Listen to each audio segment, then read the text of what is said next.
Ancient Nubia and ancient Egypt were neighbors. However, the exact nature of their relationship has baffled historians over the centuries. Ancient Nubia was located roughly where modern Sudan is today. Ancient Egypt, well, was located roughly where Egypt is today.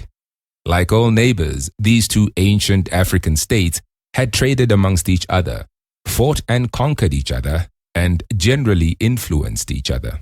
Nubia is first mentioned in available Egyptian records from 2300 BC.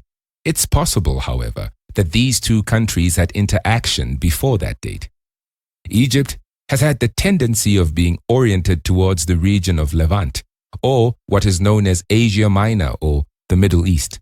Even today, that is still the case. Trade and interaction with Nubia opened Egypt to culture and trading goods from the depths of its southern border, the south of Black Africa. In the period from 2040 BCE to 1640 BCE, Egypt expanded into Nubia territory and controlled the trade routes through the building of military forts along the Nile River. In the region of Nubia that is today located in northern Sudan, ancient Egyptians called it Medjay. Egyptians recruited Nubians into their army. They also used them as scouts, garrison troops, and later on as elite parliamentary police.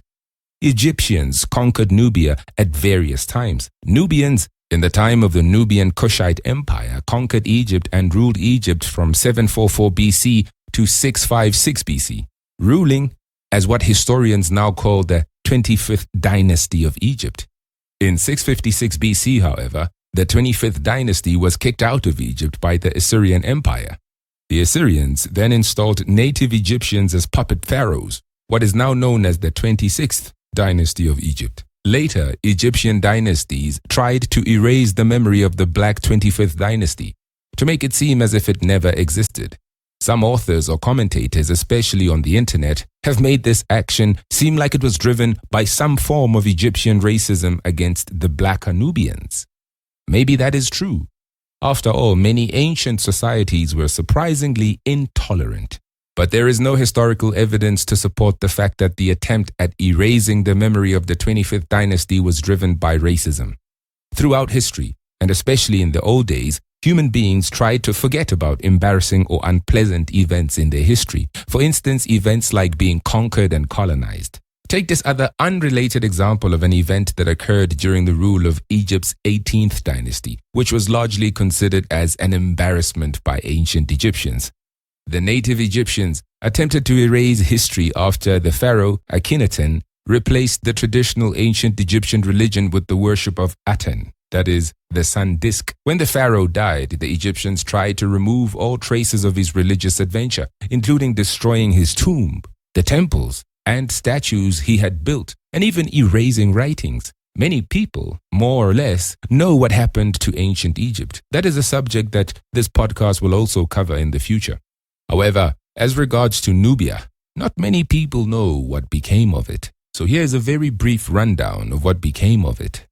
From 785 BCE to 350 CE, there was the kingdom of Kush. After the fall of Kush, Nubians created three separate Christian kingdoms. Those were Nobatia, Makuria, and Alodia. The last two lasted until approximately the turn of the 16th century. In the 14th and 15th centuries, the region of what is today modern Sudan began to be settled by Arab nomads. All the way into the 19th century, a large chunk of the region experienced Islamization. From 1820 to 1874, an Islamic Egyptian dynasty would rule Sudan. By 1885, the Mahdi revolt in Sudan, led by Muhammad Ahmad, had toppled Egyptian rule, creating the Caliphate of Omdurman.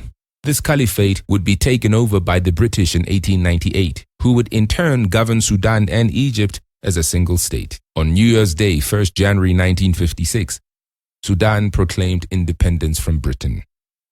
This is all the time we have for today.